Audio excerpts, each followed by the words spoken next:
Hi, I'm Stephanie Joy Phillips. I'm the founder of World Childless Week, and thank you for coming to join us on this webinar. The webinar is called Letting Go of the Stability of Sadness and Letting Go of the Guilt of Letting Go.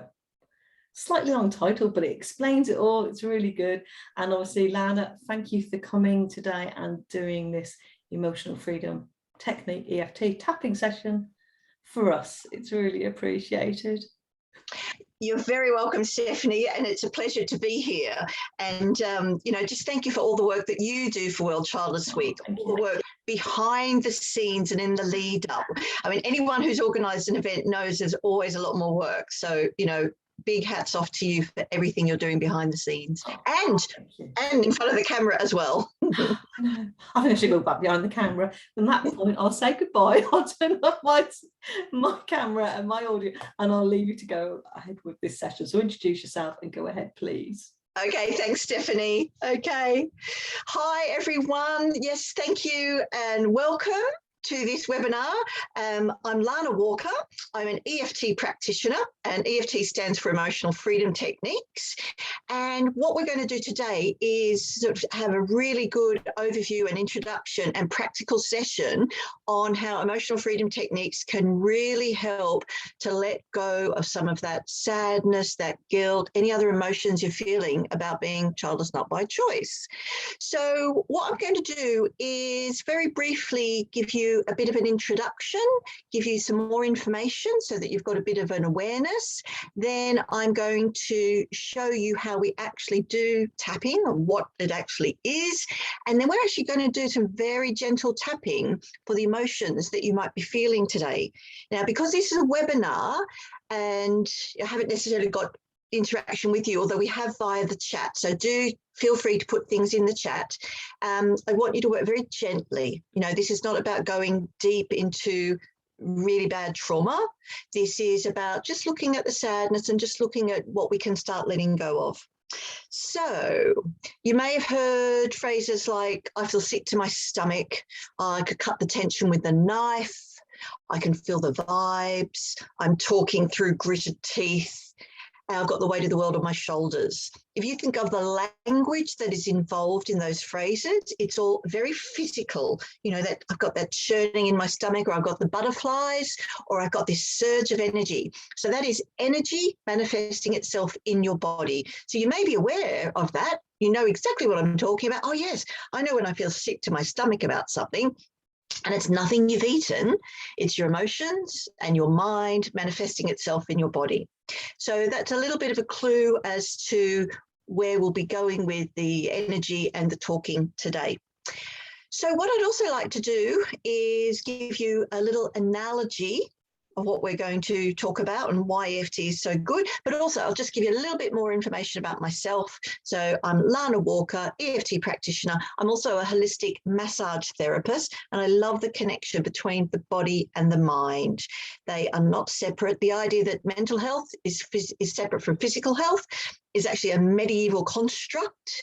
And these days with COVID and thinking about mental health, people are much more aware. But talking about mental health is almost like talking about digestive health. It's one aspect of our health. So what we're going to talk about today is EFT in the context of letting go of the stability of sadness and letting go of the guilt of letting go. Really catchy title there. They're two different entities, but they're also connected. So if you just think about letting go before we can move forward, if you can start to think about that, that would be a really good help as well. And so to help you do that, what I'd like to do is give you a garden analogy. Now, I got into gardening a few years ago. I'm not great at it. I don't know a lot of plants. I'm Australian, but I live in the UK, so I wasn't brought up with plants here. I don't necessarily know what to plant where in the shade, etc. But I do know that I like the look of some gardens. So if you would like to think about your favorite garden, the best garden that you would like, if you had all the money in the world, you could build this beautiful dream garden. Now, it could be a huge outside plot. It could be a small statement plant inside. The size doesn't matter. It's whatever you want to be. But instead of running off and going to the garden centre and buying some lovely pots and lovely plants and fully grown trees and all the things that you like, what if your garden was full of weeds, full of dirt, full of other people's rubbish, things have been dumped there, and it's not looking very good, it's not looking very healthy, it doesn't feel inviting. Rather than going off to the garden centre first, what we need to do is start very gently digging out the weeds, getting rid of the rubble, throwing out everyone else's rubbish. And when we've done that, you've got a lovely garden plot or even a lovely pot that's got no weeds in it, no nothing. There's nothing detrimental to the growth of something new. You've got soil and you can start adding some nutrients and some seeds and some flowers, shrubs, whatever you want to add. If you can see where I'm going with this, it's that we have to get rid of and let go before we can move on. And so today's theme is really good because tomorrow's theme is all about moving forward. And so today I want to talk more about letting go and being worthy. You know, are we even worthy to let go of the sadness of childlessness? So they're the themes that I'm going to weave in to the tapping that we're going to do. So now I'd like to talk a bit more about tapping. So you may have heard of EFT, emotional freedom techniques, called tapping. We're literally tapping, not just figuratively, on the body's acupressure points. So EFT combines two systems, if you like. One is the physiology of traditional Chinese medicine, acupuncture, acupressure points, and the other is more the modern psychology of using the language that we use, the vocabulary, the words. If you're familiar with neuro-linguistic programming, you know, that can be very important into how we speak to ourselves, what we say, and creating patterns and beliefs. So one of the reasons EFT works is that it breaks a connection between a belief that we have and a physical reaction in our body. And I'll talk more about that very shortly. There's actually so many aspects of EFT that I'm going to try and, you know, give you as much as I can succinctly in a short session. And it's absolutely a fascinating therapy, but there's lots of strands to it. So I want to give that to you in a fairly logical order. So actually, I'm going to start about our beliefs, thinking about our beliefs. So do you know when you hear someone or you hear yourself even saying something and you think, oh my goodness, I sound like my mother and I don't even agree with what she's saying, but oh, I've turned into my mother. That's because we've been conditioned to have a thought process. It's been repeated over time, and we believe that saying something or doing something or reacting in a certain way is the way to be in a certain situation. Now, if we take that to the extreme, or not even the extreme, but the fear and the trauma and the stress of childlessness, we have been conditioned all our life, and this is where we don't necessarily know we've been conditioned and we don't know what beliefs we hold, but we have those beliefs and we react in a certain way.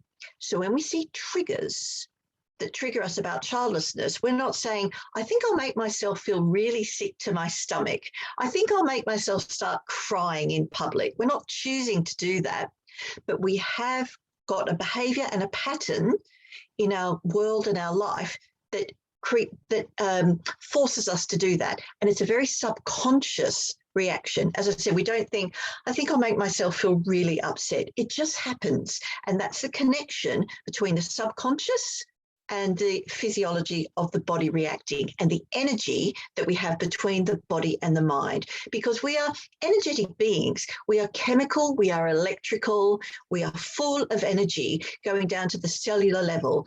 All our actions are controlled our rational, logical actions are controlled by our brain saying, right, I want to do this, therefore I'll put in chain a series of muscle contractions, and I need to do this, and I need to use my body in a certain way. Very rational, and our body has learned how to do that over time.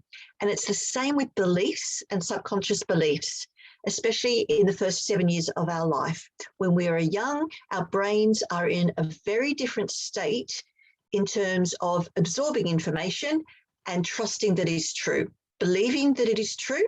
So everything we are told and everything we are shown, everything we are read, everything we read, everything we observe we see as true because our subconscious cannot make any difference between, is that something I really believe? And do I want to believe that that is true? Which is, as we get older and start developing as an older child, a teenager, a young adult, as an adult, we can start questioning those beliefs and what we see and what we read. So by the age of 7, you've already developed your beliefs, as I said, whether you're aware of them or not. And this is the key, because in a lot of modern psychology, and there's a lot of books out there about how to get rid of your self-limiting beliefs. So, if you think you're not worthy, if you think you don't deserve things, you can get rid of all of that. But if it's subconscious, how do you know that you've even got that belief in order to get rid of it in the first place? So EFT is really good at starting to give you a tool to start thinking about things and going, well, actually, what do I think about? Am I worthy? Without a child, what is my value in society? And so we want to get under that subconscious level, or rather get under the conscious level, get to the subconscious and start finding out what those beliefs are, and then deciding whether we want to keep them or not. So going forward, we can choose what beliefs we want to take with us. And that's not the same as when someone says, well, you can choose how you react to a situation. There's lots of talking therapies that will say, well, it's all about, it's not what happens to you, it's how you react. But as I've just said, we react in a certain way that we're conditioned to. And that comes down to the fear and the fight or the flight response. Now, you may have heard talk about that when we're in a fearful situation or we see something as a stressor, and it could be, in historic terms, that would have been a tiger, that our bodies are historically designed to see danger and flag it up and go, oh, there's something going on here. We need to do something about it. But we don't have a tiger today. There is literally no tiger unless you're, I suppose, in a safari where the car's broken down. But the tiger equivalent these days could be talk about homeschooling, images on social media. The idea that women say, oh, becoming a mum is the most fulfilling role I could ever have. Where does that leave us if we don't have children? Does that mean we can never be fulfilled? We see all these statements, we hear things, but are they true? Or is that a little tiger? That's a little tiger to us, and that creates a reaction, the fear, the fight, or the flight response. So our bodies then kick into stress mode and trauma mode. We're recognizing there's a trauma and we need to do something. That's when we get the churning in the stomach, the paralysis, the brain freeze, all these things that are happening on a physical level to a subconscious thought and reaction. So we want to start breaking that connection. And so just because you've always reacted or behaved in a certain way doesn't mean that you have to continue. It's like when people say, I'm a worrier. They've been told, oh, you're a worrier. I'm a worrier. And then if we change the language that we use to say, all my life up until now, I've been a worrier. I worry about certain things. Worry helps me deal with something. If we can change slightly the language that we use and even change the tense about how we describe ourselves, whether it's being a worrier or not, whatever it is, if we can change, especially the tense, and say, do I want to be a worrier in the future? We can remove that permanency from the thoughts and feelings that we have. And so it's the same with being sad about being childless and the idea of feeling any guilt about letting go. I'd like to talk more about the guilt of letting go, and I realize I still need to tell you about EFT, but we'll get there.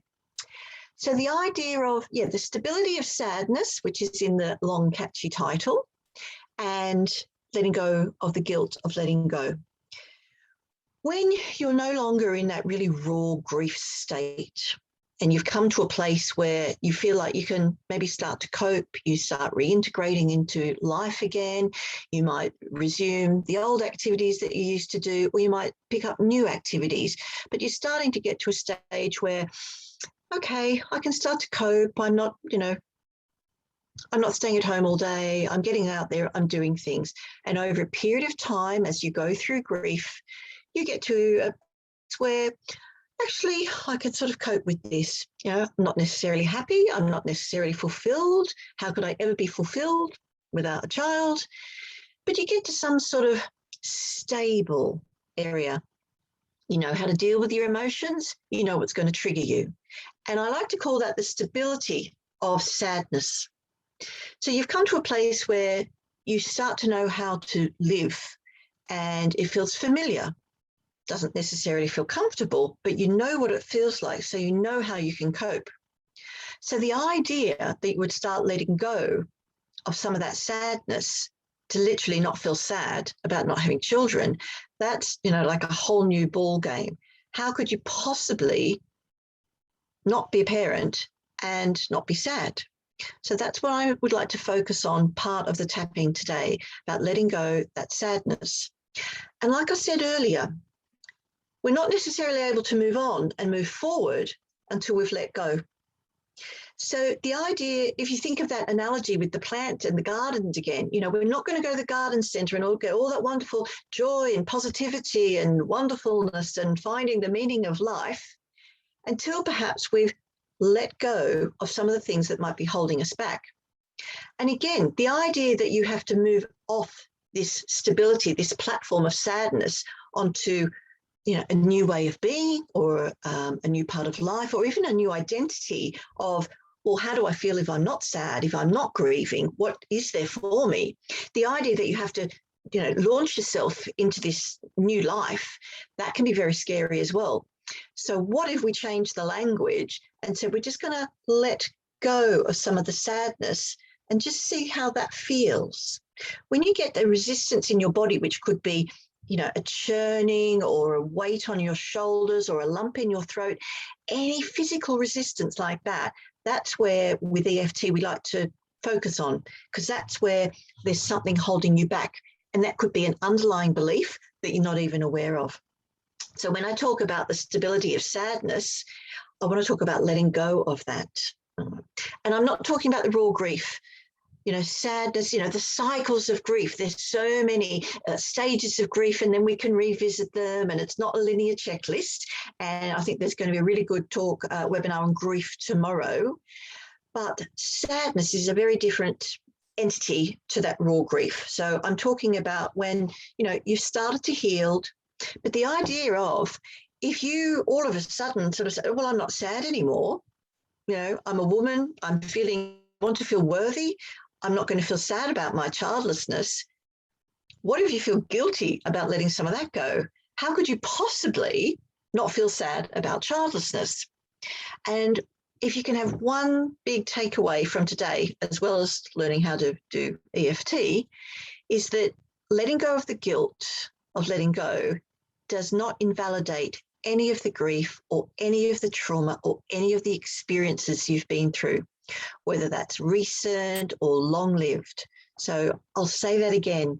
Letting go of the grief does not diminish anything you've experienced, any of the suffering that you've had.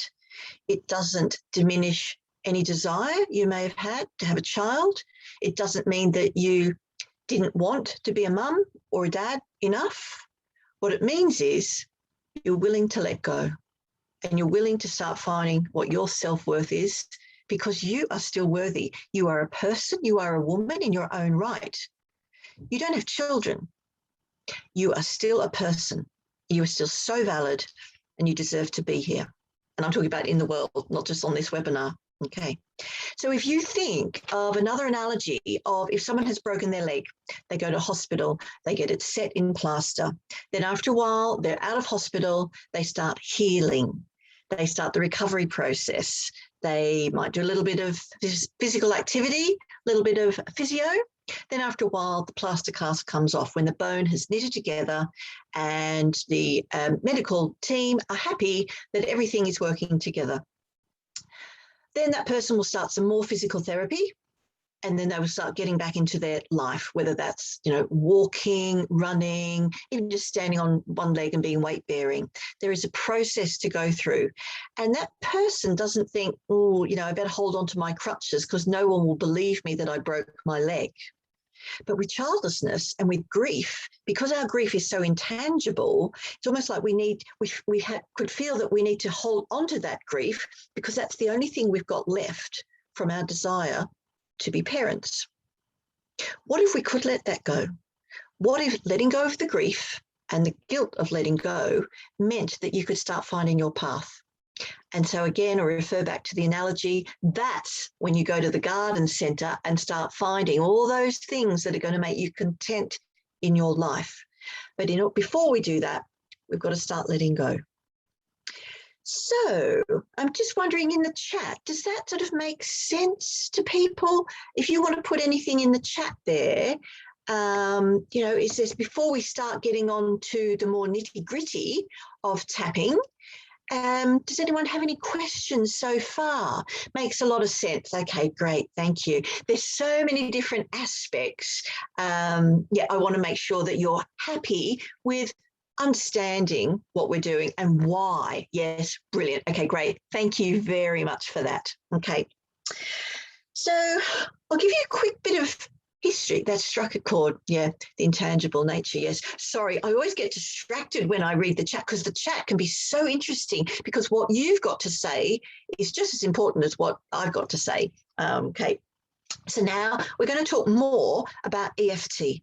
And as I said, I'll be bringing it back to the themes that we've been discussing. So emotional freedom techniques is essentially tapping physically on the acupressure points. And so it's basically based on traditional Chinese medicine, and the points that we now use are the ends of meridians within the body.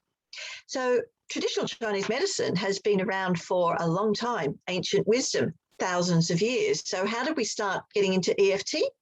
In the 1960s, there was a psychiatrist who was very interested in acupressure, and he was looking at percussive acupressure, and percussion means tapping and rhythmically hitting.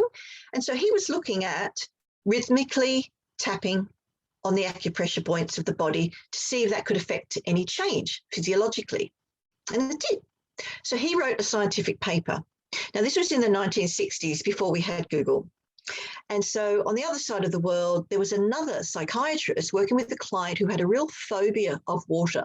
They had done a lot of sessions, a lot of talking, but every time she thought about water or saw water, she felt nauseous. She felt sick to her stomach.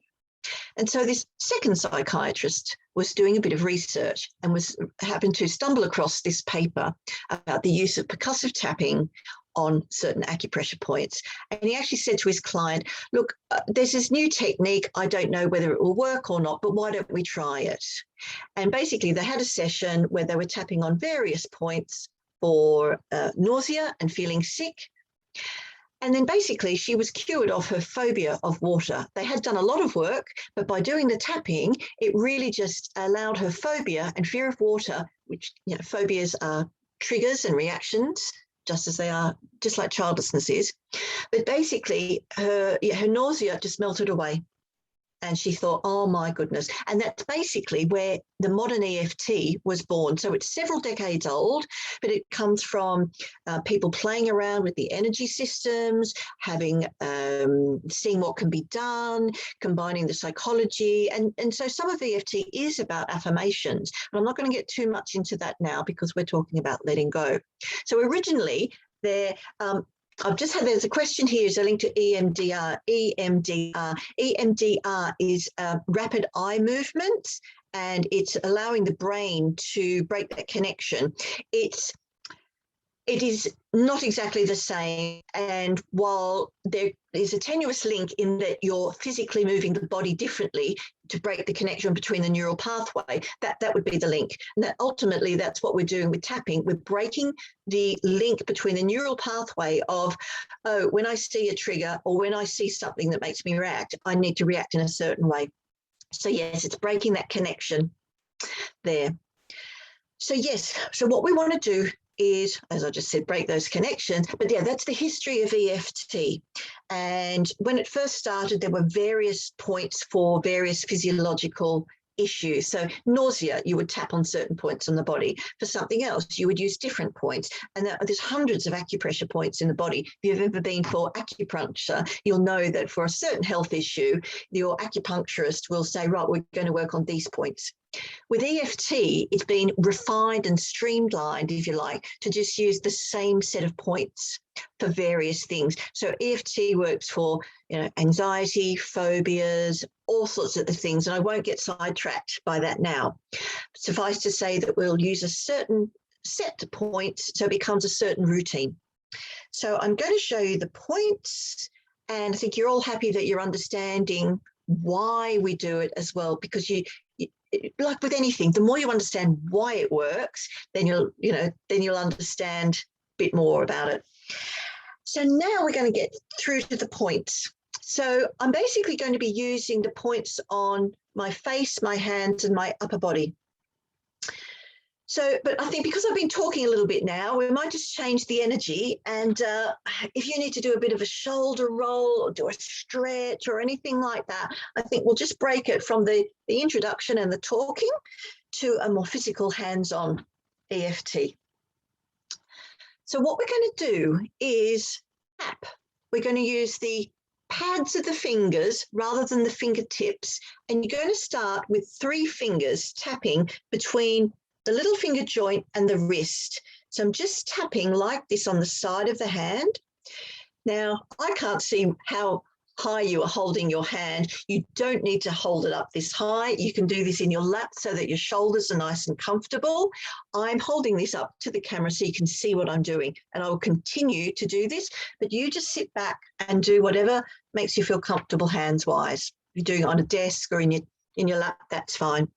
So I've got 3 fingers just tapping on the side of the hand there. Now I'm going to move to the top of the head. Now, if you're wondering where the top of your head is, you actually start with your fingers at the front of your ears, and you literally just slide your fingers up, and where they meet is the top of your head, and you pull your hair out, but that's okay. So that's the top of your head. Now I'm just using 2 fingers there. You could use 3 fingers. You'll find what feels good for you. And if you need to just do 2 fingers, that's fine. Just at the side, the area on the side of the hand can literally fit 3 fingers. There's other places that can't. Now we're going to move from the top of the head to the middle of the eyes. So I'm between the middle of the eyebrow. I've got 3 fingers going here. You could use 1 finger, and you'll find where that spot is for you. And in yoga, this is the 3rd eye, and where one of the chakras is in terms of energy.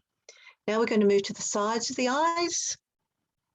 So I've just got 2 fingers here, just tapping on the sides of the eyes. And while we're doing some symmetrical points on the face, you can use both hands, you can swap hands, use 1 hand. Doesn't matter if you chop and change, no problem. Now we're going to go under the eyes. So you really want to go under the pupil and on the top of the cheekbone. And again, you might have a preference for using 1 hand, may not be your dominant hand. You can use both hands on these symmetrical points. You can just use 1. Then we're going to go under the nose. So I can only fit 1 finger. So just do whatever works for you and what's comfortable. And now we're going to go under the lip. So we're not on the chin as such. We're in that divot. So it's under the lip. And now we're going to go to the upper body. So that's it for the points on the face. So if you find where your collarbones are, the bony bits here, the clavicle, and they sort of meet right in the middle there. It can be a bit sensitive when you press on that area. So just bring your hands out, a couple of inches, 5 centimeters or so, and then just bring your fingers down a little bit. Okay, so you've got your breastbone right in the middle, your sternum. We're not on the bone, we're just moving outwards. So it's just a little bit. So imagine there's my actual collarbone and there's my breastbone. So I'm just on the outside. So we're just going to start tapping that way. You don't want to be tapping like in the middle of the chest, and you don't want to be tapping out here. The energy points are are here. And now we're going to move to another point, and this is a little bit more complicated. It's basically where your bra strap is for women, okay? It's literally in line with under the arm, but we want to go further down to where the bra strap is. Now, if you were to tap like that, you can certainly do that, tapping under the arm where the bra strap is. It's a little bit awkward. So in order to still tap while you're sitting and you're comfortable, if you imagine that you're hitting the sides of your torso with the insides of your fingers and just gently flicking the side of your torso like so. Now, I won't stand up each time we do it, but just to give you an idea, I'm literally using my index fingers to flick in like that. So I'm hitting the meridians with the length of my finger. And so that's what it looks like. And again, do something that's very comfortable for your shoulders. This is not about finding, exactly the right spot. It's about working with the energy, rolling your shoulders, and you'll be hitting the right spot and you'll feel it. You feel the energy. Then we move to the hand. Now we've got lots of energy points running down the wrist. So rather than just individually trying to tap them, if you use the length of your fingers across the wrist, like so, you can even tap the wrist like that. You can work on all those lovely energy points at once. That's great. And now we move to each digit. We're going to tap on the corner where the nail bed meets the skin. So this is my right hand, it's face down. And if I was to look at the nail and divide it into quadrants, it's the southwest corner that I'm looking at. If I was going to be tapping onto my left hand and I looked at where the nail bed met the skin, it would be the southeast corner. So I'm going to do it on here on the southwest, and it's basically the side, when you're palm down, it's the side that's closest to the inside of your body.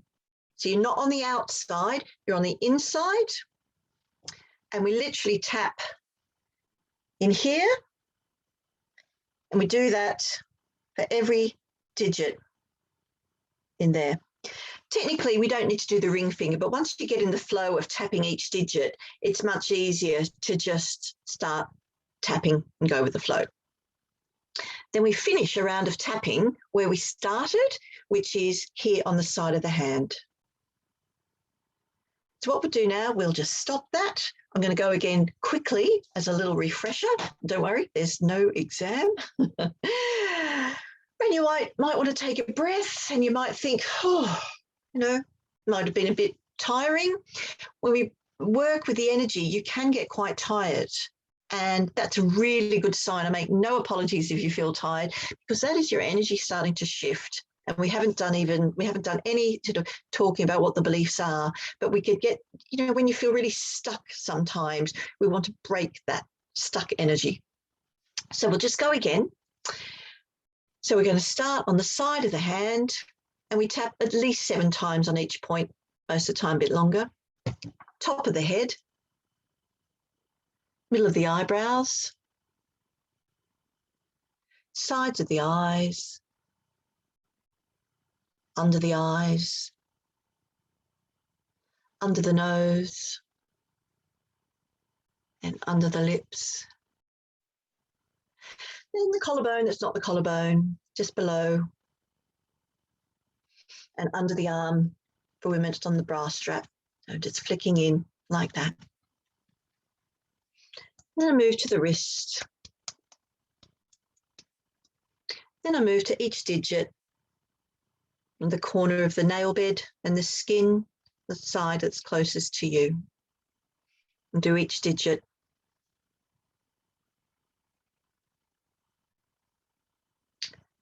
And that's the physical aspect of tapping. And we finish where we started. And at the end of each round of tapping, you might want to even take a deep breath in, out through the nose, out through the mouth, sorry. You might want to shrug your shoulders. If you have any water to hand, by all means, sip it.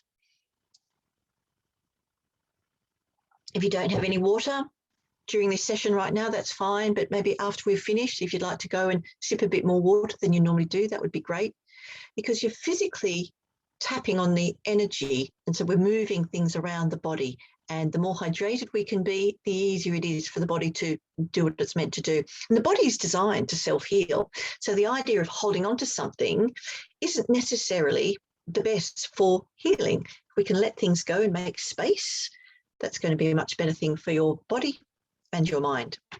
So what I'd like to do now is start doing some tapping on the sadness and the guilt around childlessness.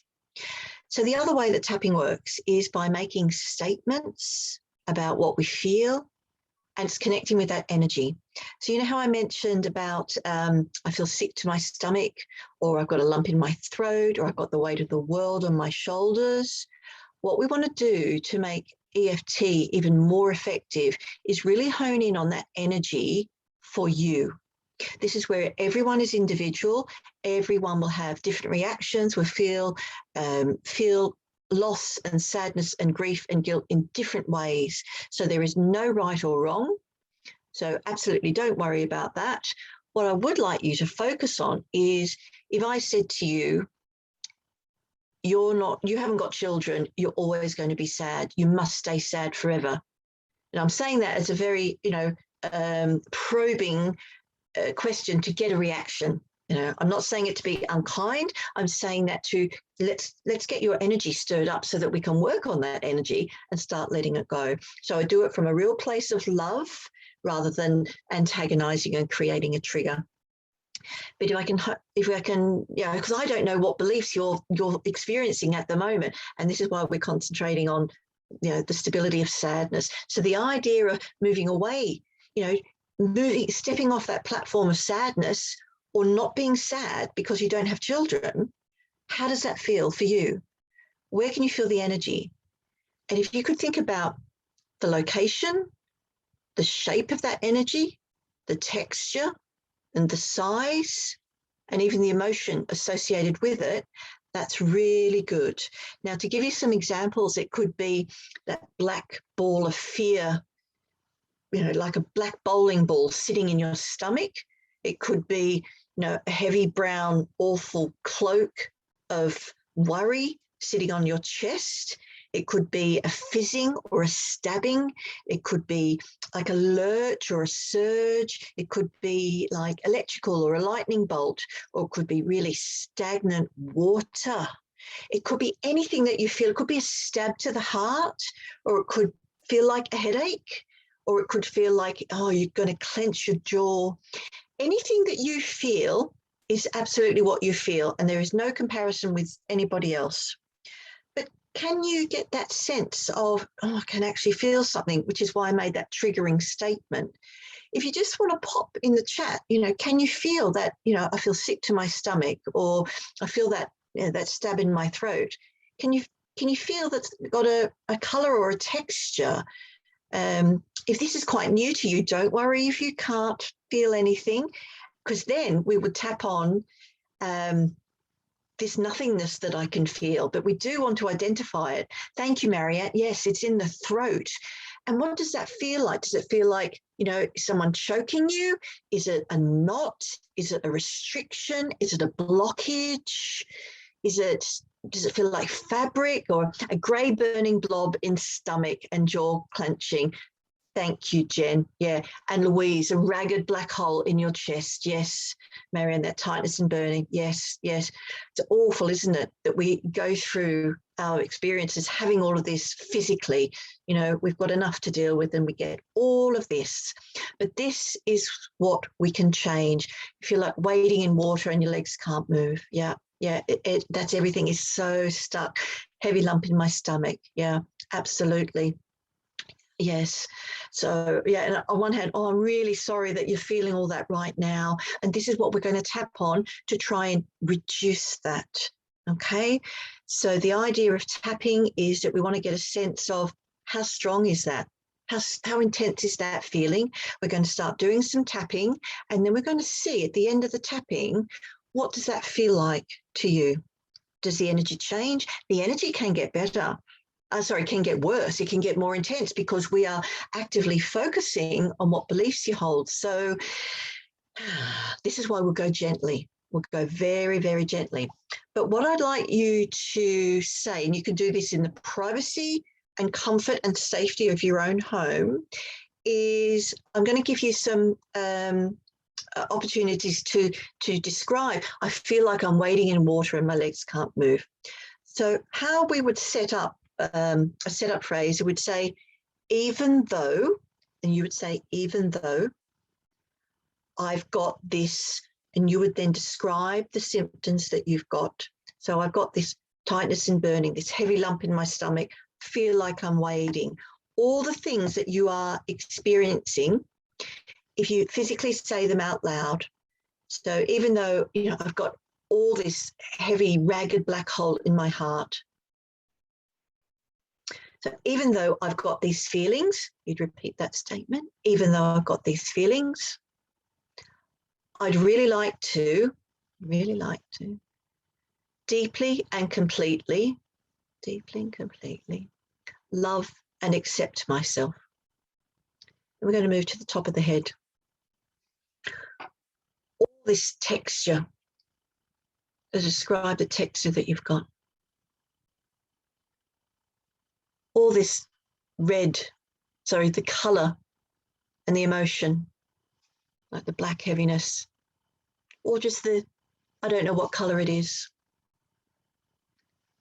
Just describe it again, that ragged hole, that burning and tightening. Whatever it is that you're feeling, say that aloud. All these feelings and say out loud where you're feeling that, your throat, your chest, your heart, your stomach. Now just keep repeating after me if that's comfortable. If I say anything that doesn't resonate with you, just change it to something that does resonate with you, or just say nothing at all. All these feelings that I've got right now,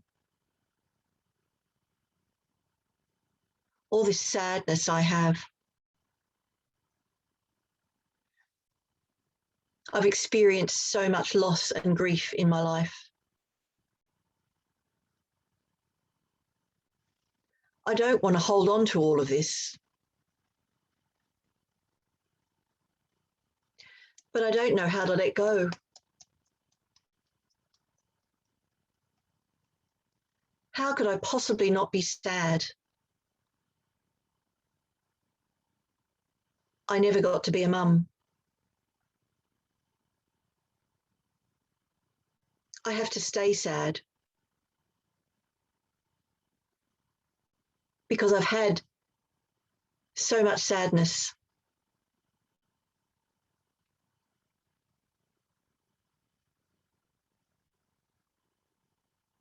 How could I possibly let go of some of this?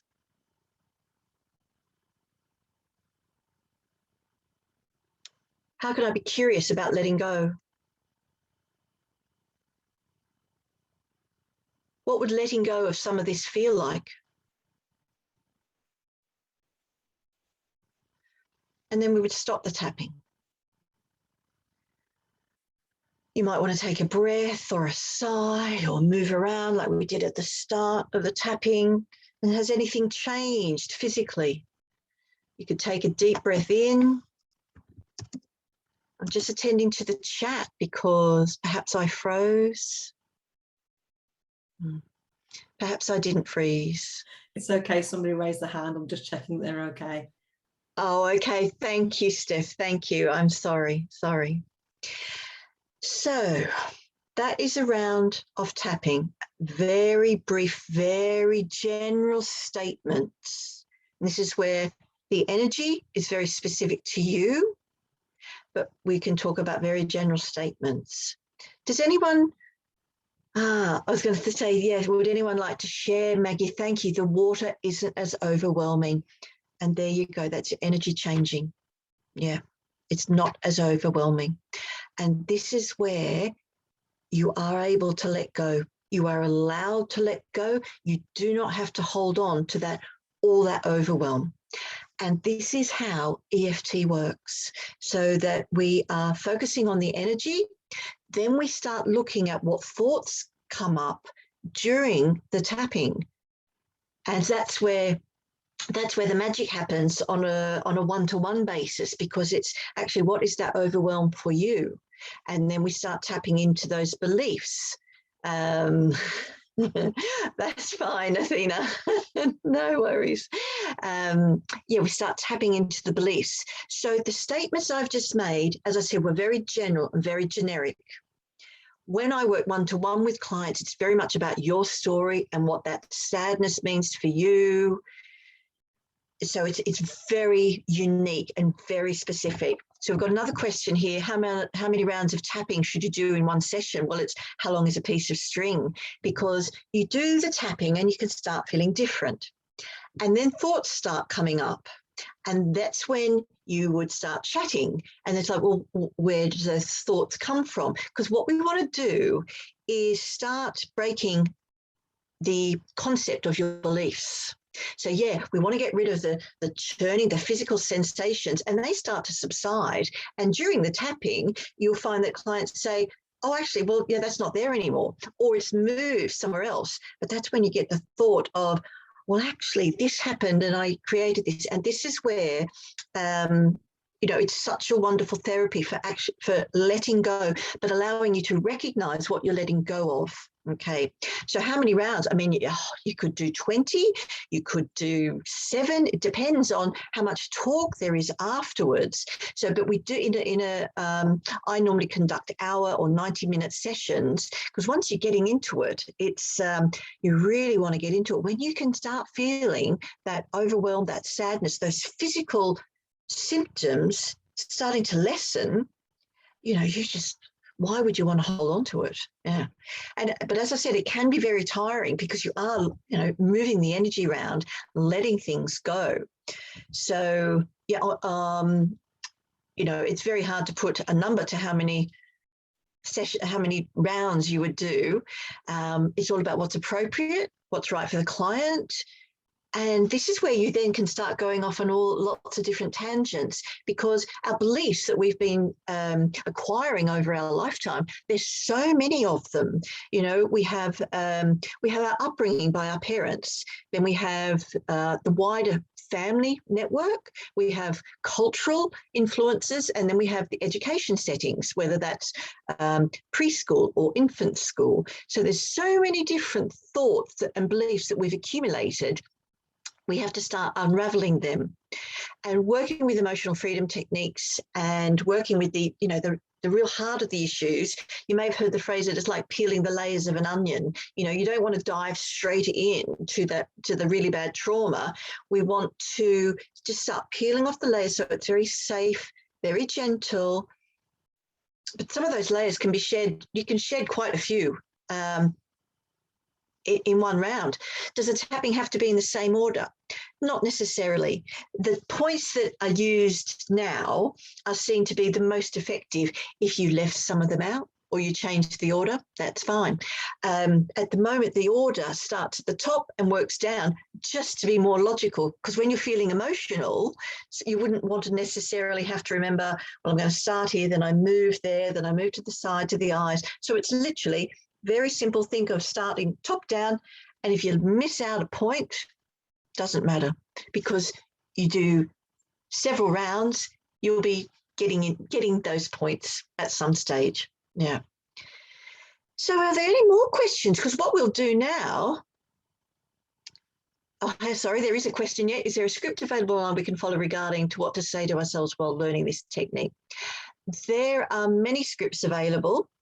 Absolutely. I mean, if you Google EFT tapping scripts, you can find things. What I would say is that they become very generic and very general. Obviously, they're not designed with a particular person in mind, and EFT can be effective at that level, but that's at a very, it's a general level. This is where working with someone we get to know your story, and it would be about what's relevant for you. And that's the difference. I mean, that's like, doing a yoga session online compared to having a yoga teacher who would say, well, you need to just put your shoulder here, or you need to move your hips or whatnot. You'll still get some benefit from doing some very general work. And as I said, just Google EFT tapping script, and you'll find a lot of resources out there. Yeah. But if you want something that's going to be more effective for you personally and what you're going through, then working with a practitioner can be a little bit more useful. Okay. And another question here, I have some feedback, having a strong feeling of tingling in my feet after the tapping. Yes, because we are energetic bodies. So that's the energy in the cells moving around. We have what's also called fascia, because I'm a massage therapist as well. We have fascia, which is an amazing system in the body, and we can move the fascia around. We're moving the biological cells by tapping on the energy there. So yes, you have a strong tingling in your feet. Yes. So if we can affect these changes with this very general tapping here, I mean, imagine what we can do when it's, one-on-one and it's with you and your story. Yeah. But fantastic that you're feeling that. Yeah. And so, as I said earlier, if you've not got any water now that you're able to sip, when we're finished, please do go and, stay hydrated for the next few days. Really look after yourself. If you feel tired and you can take time out to have a little rest, just do that. And also just taking time out to think, wow, do I have to hold on to this sadness? Yes. Can I let go? Give yourselves, your minds a little break as well. And I'm conscious of the time, so I think we might do another round of tapping now about the guilt, because that was the second half of the theme today. So is everyone up for doing some letting go of the guilt of letting go? I'm going to assume that you are, because that's a good one. Yes, please. Right. Okay. Yes. Okay. So now you're a bit more familiar. Fantastic. And I hope you all understood that at the beginning, I'm going to say, even though I have this, and then it's up to you to, fill in your blanks about your energy, what you're feeling, the emotion. The more specific you can be, the better. If you're not feeling it, just tap on, I don't really know what I'm meant to be tapping on, or all this nothingness. And sometimes with emotions, we feel just a heaviness or an emptiness or a blah. And if you want to use those words, because that's your vocabulary, use that. Don't necessarily say what I'm saying, say what works for you, because this is about you and your energy. Yeah. So even you think, I just feel nothing, I feel numb, I feel empty, tap on that. Yeah. Okay. So now the getting rid of the guilt of letting go. So if you'd like to repeat after me, even though I've got these location, texture, energy, feeling, emotions. Even though I've got these feelings right now, I'm learning to deeply and completely love and accept myself. All this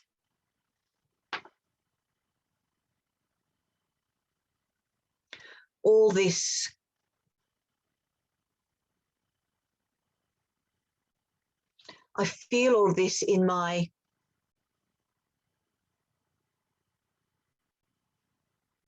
because I feel so guilty about letting go.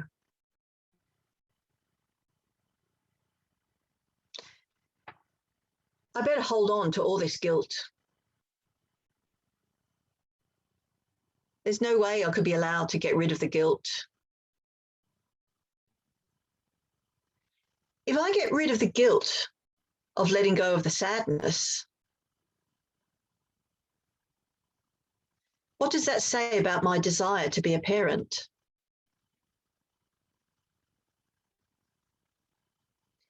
If I'm willing to let go of these feelings, does that mean I never wanted children in the first place?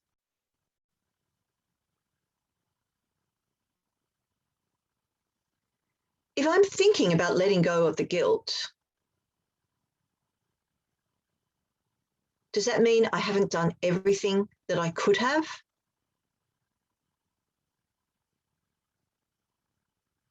I'm not sure that I should give myself permission to let go.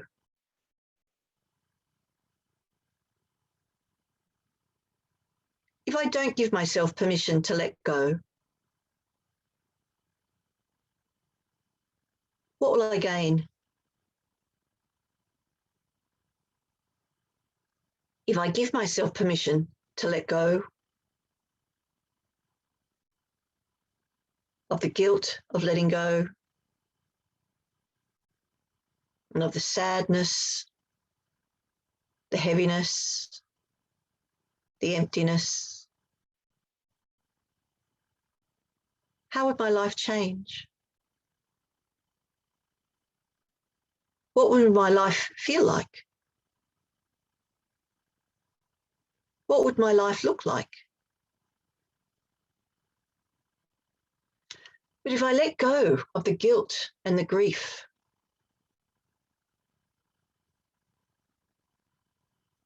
what will I have in its place?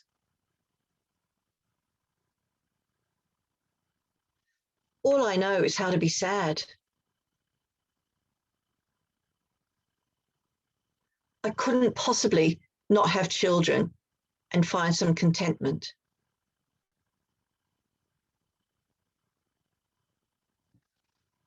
I'm going to have to stay sad for the rest of my life.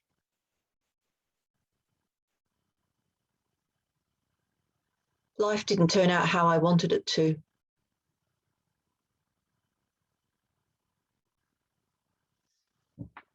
So I'd better stay in this place.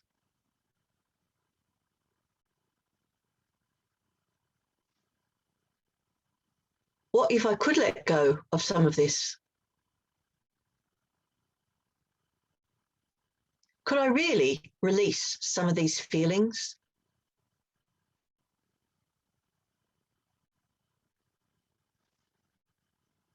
Would I be allowed to?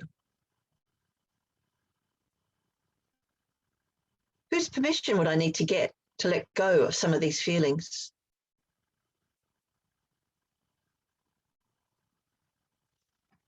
Do I go to permission.com to get this permission?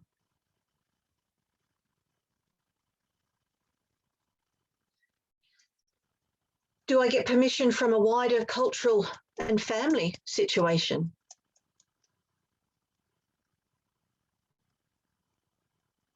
Do I get permission to let go from myself?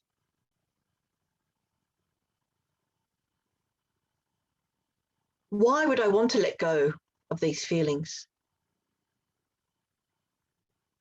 Why would I not want to let go of these feelings? If I was to let go of some of these feelings, what would my life feel like? If I was able to release a little bit of this, what would I let go of? What beliefs do I have that are holding me back? Where is it written that I must stay sad because I haven't had children?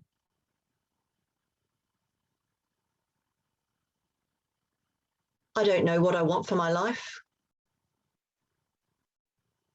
and that's okay.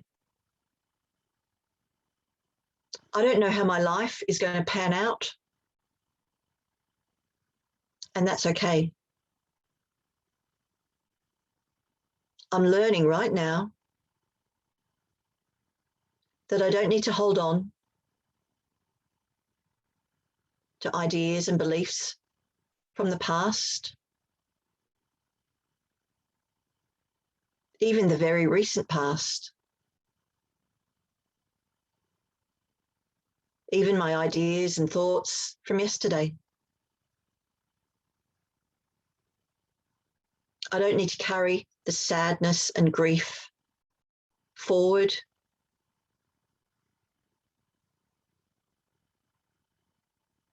I'm allowed to start thinking about the present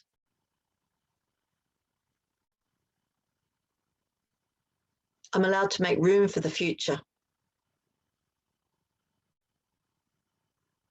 I'm allowed to let go. I'm allowed to release the sadness. I'm allowed to let go of the guilt of letting go.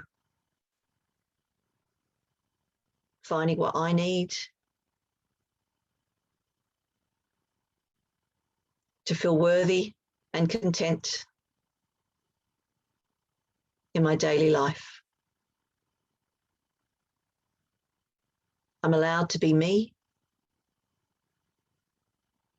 I'm allowed to not know who that is just yet. There is no time pressure. There is no expectation. I am allowed to let go. I am allowed to feel worthy. And we will end the tapping there. So this is where you might want to sigh or yawn or stretch or move around, do something like that. Anything that you need to do on a physical level to look after yourself, you do that. Yeah. And I'll invite you to feedback now. If you want to put in the chat, how are you feeling? Did things change? Did the intensity of feelings increase? Did they lighten? Did the energy move around your body? Did you get any thoughts? And of course, you know, this is a very safe place, so you don't need to share anything you don't want to share. But from a webinar point of view, it's always interesting to see how people found the energy shifting for themselves. So feel free to share. You feel lighter, Sarah Jane. How wonderful. You feel lighter. That's fantastic. Yeah, brilliant, brilliant. And you haven't even gone out and done anything yet. Oh, I mean, I feel like you haven't been out for a run or exercise or anything like that. We've worked on the mind and the body. Yeah.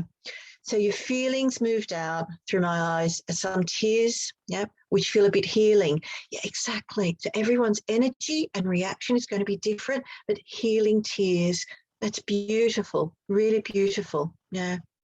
And so Samantha's is really uplifting and empowering. Yes, because you are allowed to let go. And the feelings move from your stomach to your throat, then lessened. Yeah, exactly. It's brilliant, brilliant, brilliant. Yeah, yeah. And feeling very emotional. Yes. Oh, yeah. See, all these changes. This is why EFT is such a fabulous, fabulous therapy and a modality of working with what we have. You know, we are full of emotions. Do you feel very emotional, Kazia? Yeah. So you really look after yourself. Whatever you're doing now for the rest of your day, you give yourself the time and the space and say, I'm allowed to feel these feelings. I'm allowed to have these emotions. Louise, you had a huge yawn and stretch and feel quite sleepy. That's great. That's your energy shifting. So with EFT, we identify the beliefs, then we shift and the energy, and then we shift and release. So yeah, a yawn and a stretch and feel sleepy. Perfect, perfect. Not that nobody else was not perfect. I don't mean that. I just mean it's a wonderful release. It's great. And Vanessa went from feeling, yeah, sorry if I'm giving people's emotions here, but feeling from sadness to feeling calmer and great. And don't we all want that in our life? Yeah, yeah. And Maggie, you're feeling lighter and freer. Oh, fantastic. Wonderful. Yeah, let it go. You are allowed to let it go. And Marianne, very emotional during. Yes, of course, this is such an emotional thing. This is our life. The tightness in the throat has gone, tingle in the heart chest area. So yes, just feeling that difference in the energy, you know, that is, it's your energy shifting and creating different reactions. Yes. Some more messages here, and